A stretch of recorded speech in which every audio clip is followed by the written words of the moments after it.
हमारी तरफ से आप सभी को प्रणाम। प्रणाम। मेरा नाम बीना। मेरा नाम सीमा।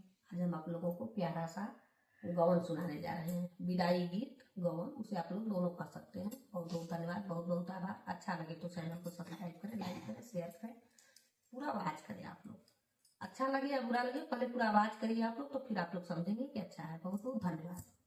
एक कियारी धाना बोए सुगाना टूकी लागई सुगाना टूकी लाग सुगाना बनाही राना तो हारा बहेलिया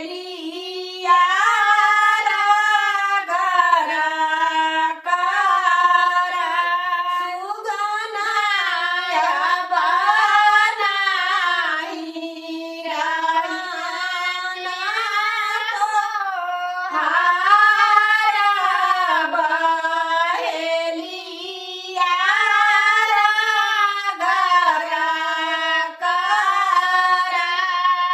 एक दिन बेटी जाना माले सारानी होई गई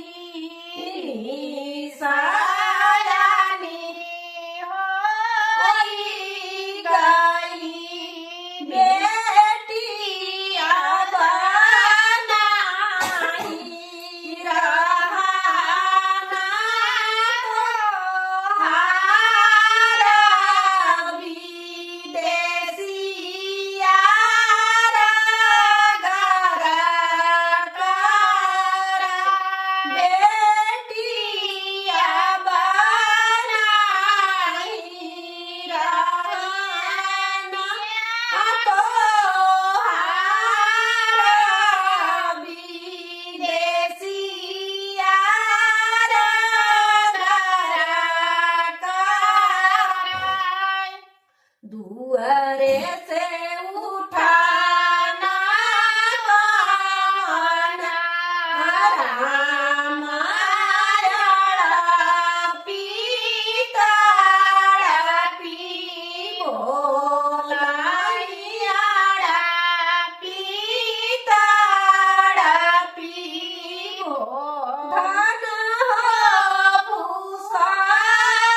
पाँच करिए।